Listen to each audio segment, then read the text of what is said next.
Welcome. Merryn here from Inspir.Ed, Inspired Health Education, here to share with you today a three-part stretch for the hip flexors.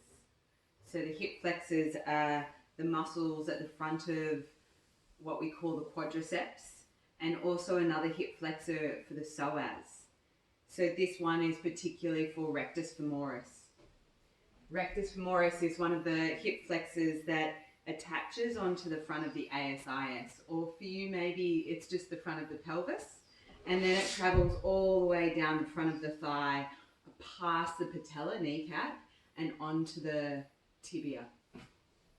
When the hip flexor, or when the rec fem gets tight, it can sometimes become short. It can pull the front of the pelvis anteriorly, and therefore it can put some compression on the lumbar facet joints and on the lower back.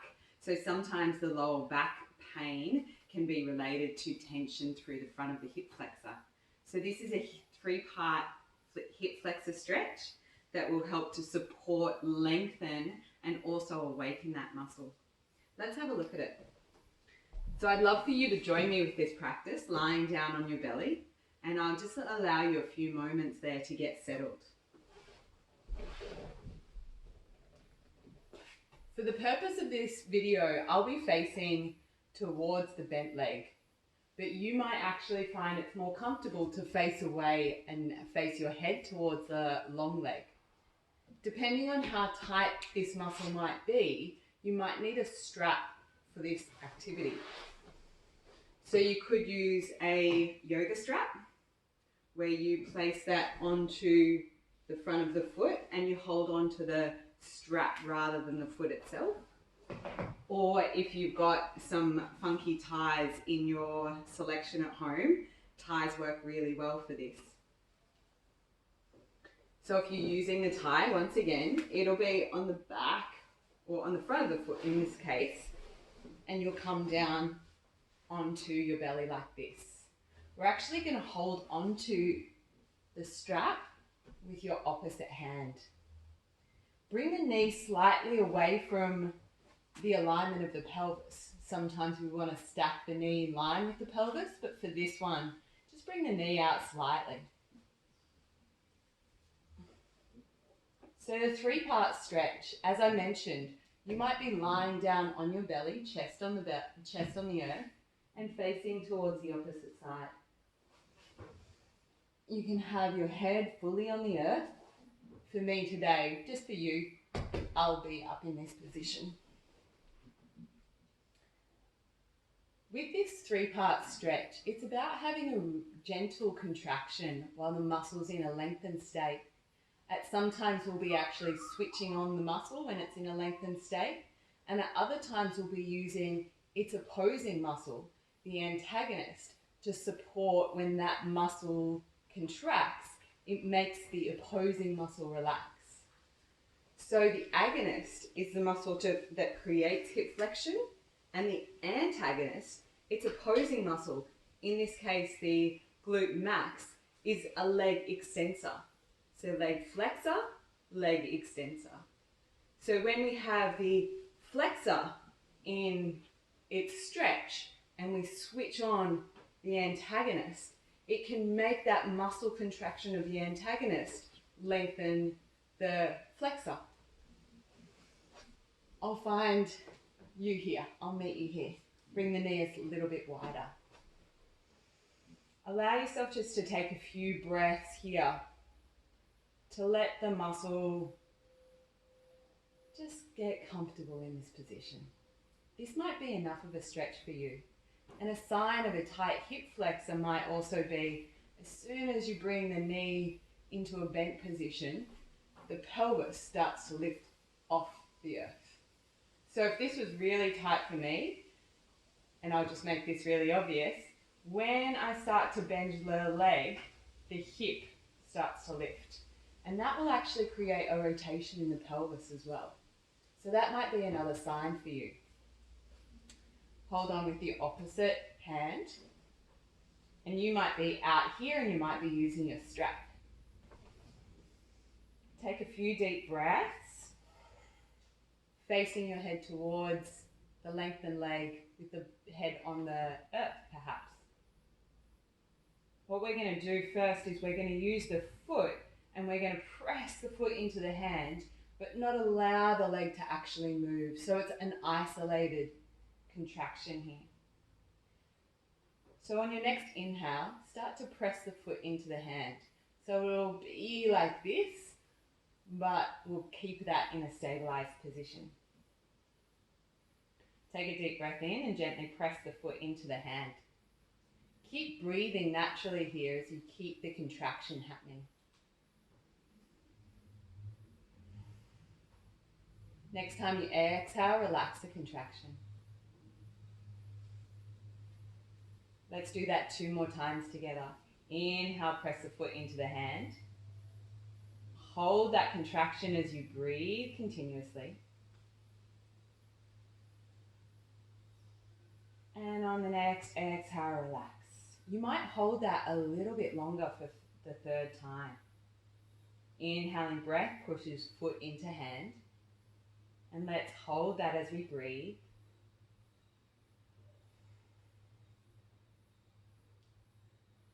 Contracting the whole muscle while it's in a lengthened state. Next time you exhale, relax the foot, relax the muscle.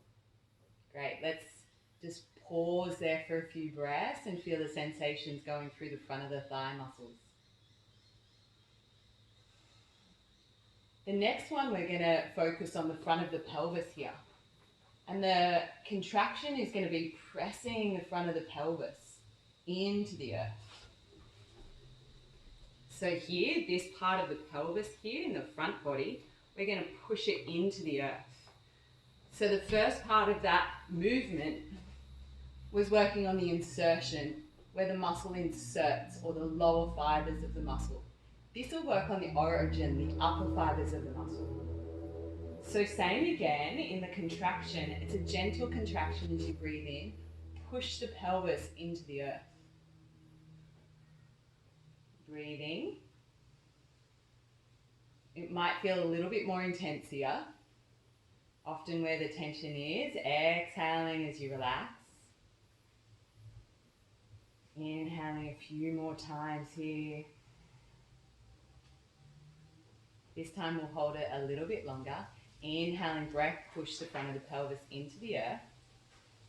It might feel a little bit more intense because it gets tight here from excess sitting, lots of driving, lots of sitting at the office, lots of sitting on the couch.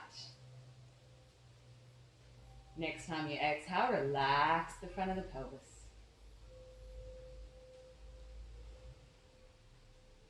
And the next time we inhale, we're going to press the front of the pelvis into the earth a little more and for a little longer.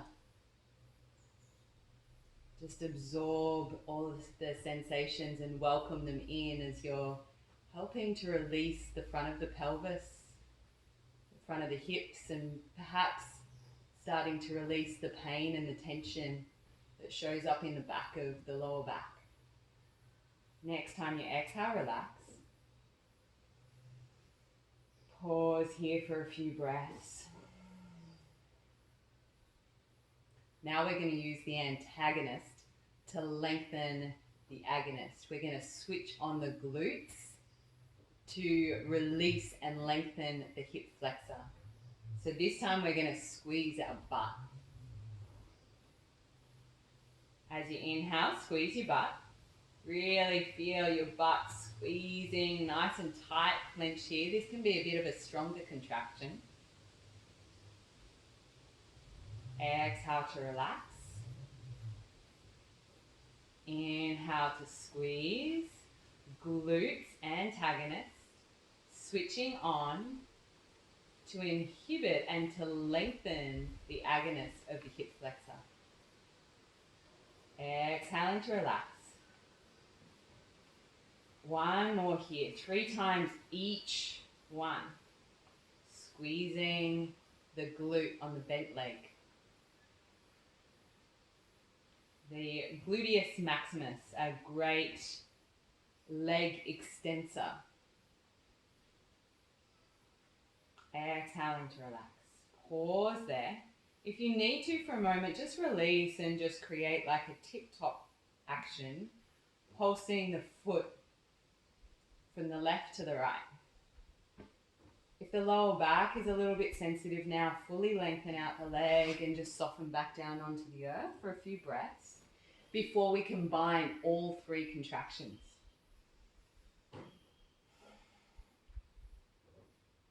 Let's meet back here together, bending the same leg. Opposite hand catches the foot, or maybe you've got the strap. You're holding onto the strap that's wrapped around the front of the foot. Okay, let's go 3-part stretch. Press the foot away. Press the front of the hip into the earth and squeeze the butt. And hold. Keep breathing as you hold.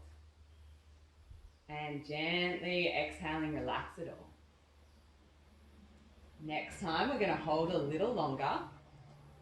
Inhale, press the foot into the hand. Press the front of the pelvis into the earth. Squeeze the butt. A little more. And hold. All three. As you exhale, relax.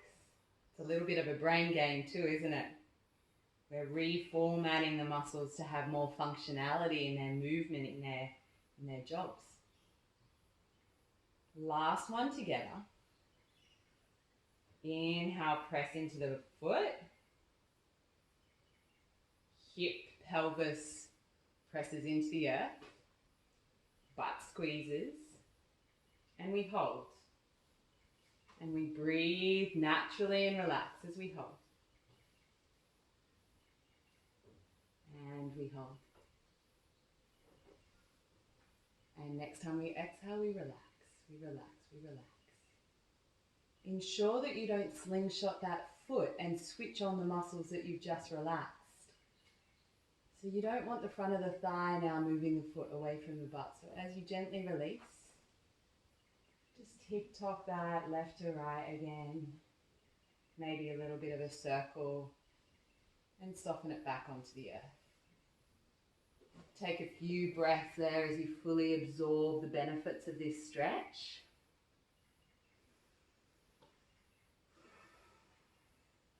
Perhaps if that gave you a little bit of a conversation in your lower back, it's nice before we move to the second side to bring the lower back into a flexion. So child's pose might be available for you, or rolling onto your back and bringing your knees in towards your chest. Maybe a little bit of movement just to integrate. We're creating new patterns. We're reminding the body of its patterns so that the muscles can know when to contract and when to relax, when to create movement and when to release. For the other side, I'd just love for you to watch this again and just repeat that movement. The few keys here for when you're practicing for yourself at home or when you're sharing it with your clients, it's important that these movements are a gentle, sustained contraction. So when the muscles contract with more intensity, they might just contract a part of the muscle. And for the purpose of this technique, we want the whole muscle engaged. So when we do a harder, more intense contraction, it will just bring maybe the belly of the muscle on, or maybe the area of the muscle that's got a bit more tension and tightness in it. So the subtle engagement is really powerful for switching on. You're contracting all of the fibers along the length of the muscle while it's in a lengthened state. And what that does, supports strength and length of the muscle, and it also switches on this activity, this wakeful state of intelligence for the muscle, so we've got more functionality through that area. Really important to have strong, long hip flexors to help with mobility in the pelvis, stability in the pelvis, but also release through the lumbar back. So I'd love for you to join me, do the other side, watch again, and maybe you want to continue this to really encourage a little bit more intelligence in the conversation of which of those 3-part stretches maybe is a little bit more lazy or maybe a little bit more sensitive in its sensation, and practice that one a little bit more. It's great to do the three of them combined. I hope you enjoy, and I really hope to hear that that's supported in releasing a little bit of the tension, a little bit of the discomfort that you can sometimes experience in your lower back. Enjoy.